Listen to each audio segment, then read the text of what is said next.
Welcome to another episode of Blockrevision. Today, as a previous episode, will be recorded with the usage of mobile hardware, but I hope that quality will be much better than the previous episode will be recorded with. So sorry for the previous one.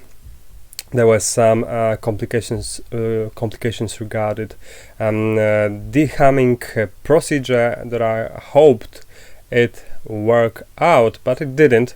So finally today I have tested out my audio equipment, and hopefully everything will be fine. Alright, so today we'll be talking about market movement sections, so economic calendar, earnings calendar, and right after this, very interesting trade idea, a very interesting trade to take, in my opinion. So let's begin. Alright, so on trading economics, we have all events for Wednesday been already discussed. However, on Thursday we already seen data from Japan, where imports has increased and exports as well is getting better. So it means that the world, especially in this region, is getting back to normal step by step. If we just have a look at longer period of time, 5-year period, we can find that right now exports for Japan are hitting its highs of 2017 and 2015. So it's a good news for this country. Imports also is getting better and better. Alright, from Germany we had PPI month-over-month that has slumped, and PPI that in a matter of a year has peaking right now.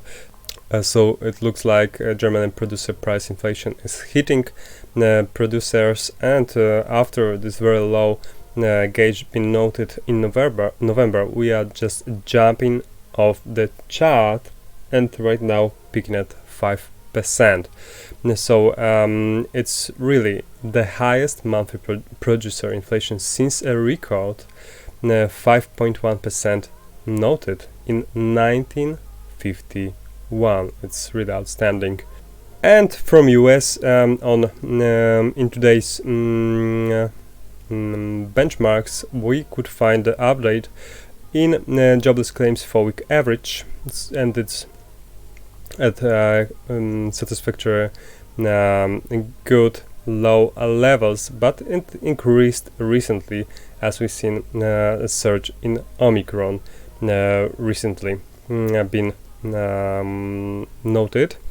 So that's something that shouldn't really bother Fed from further prospects of hiking interest rates, but it's one of the gauges that we should look at very carefully.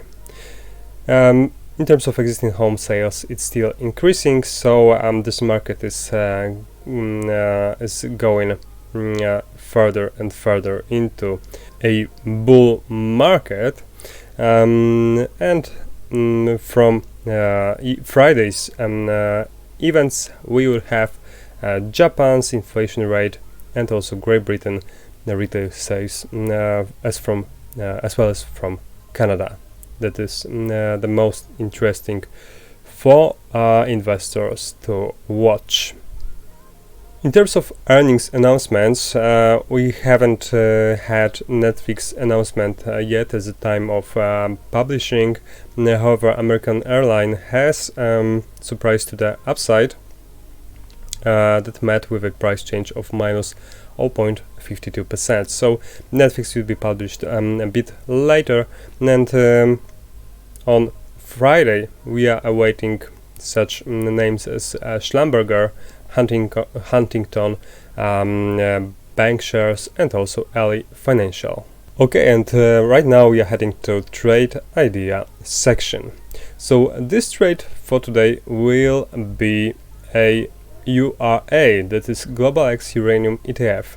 That's a ETF that gives investors an opportunity to get exposure to uranium. And right now we can find that we are in a very interesting spot in terms of trading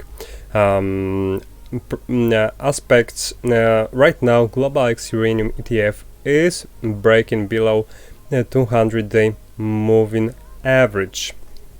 That is notable for URA as Nasdaq.com finds it. So right now, as we have found a similar situation where URA has crossing 200 EMA back in August, it has met with a strong rebound. However, the time is different now, as recently on August we've seen there was an oversold market in terms of RSI. Right now we are slightly below 50 points, so it means we already entered a bear side of this relative strength index. And right now, after this 200 EMA can't be held, as we can find right here, we can find that there's more likely for UI to get to another area of a potential demand. The first very interesting area to consider for buyers is definitely the high of previous resistance of April of 2021. So it was an area that had been tested thrice, I guess, or even fourth. As we found this one here, secondly, thirdly, and that was fourth times, and even as we can find been tested back in July. So it's one of the most interesting spots to find where UI may go. However, if we couldn't hold this area, UI may get even lower back to this February's resistance.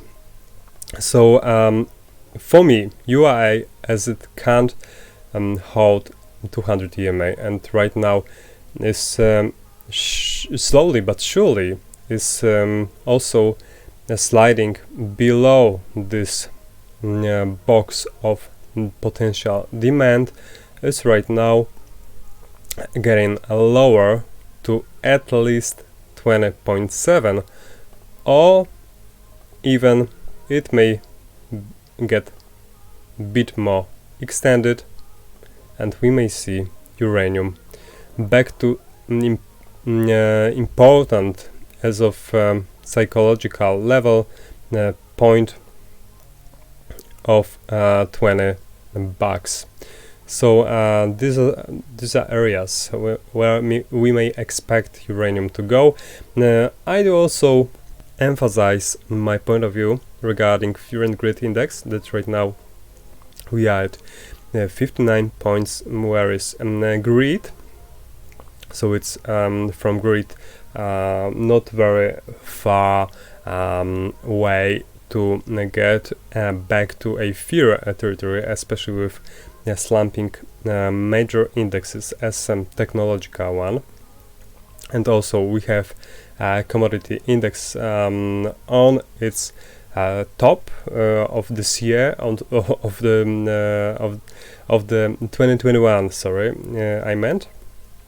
So Fear and Greed index may go lower from here, especially with slumping indexes, and even considering that uranium ETF is increasing the positions in net assets, it doesn't mean automatically that that UI is getting higher. So I would say that something that is pointing that net assets of UI has increased recently may favor the growth of uranium in the long run. However, in the short-term period, we are still overbought. So I mean, in terms of trading idea, I do expect uranium to get to those area as of here. We may get even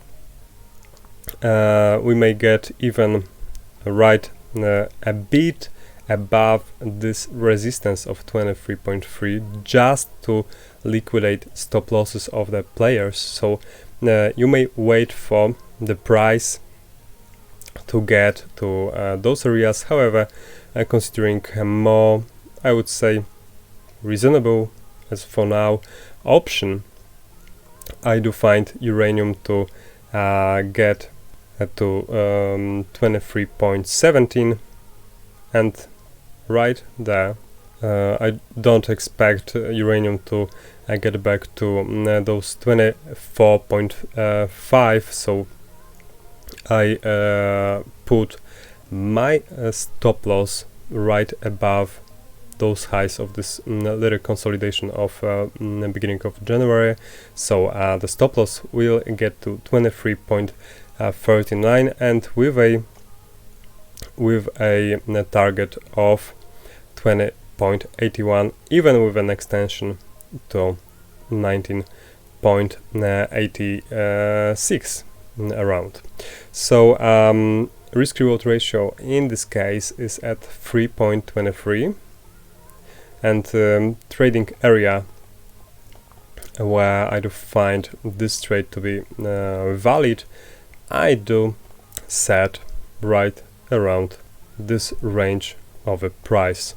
So when this price will stay inside of this box that was set by levels of 22.87 and 23.47, I do find this proposition of a trade being valid. So I wish everyone understands my message, and I find this proposition as quite beneficiary to you. I hope you will take advantage of it.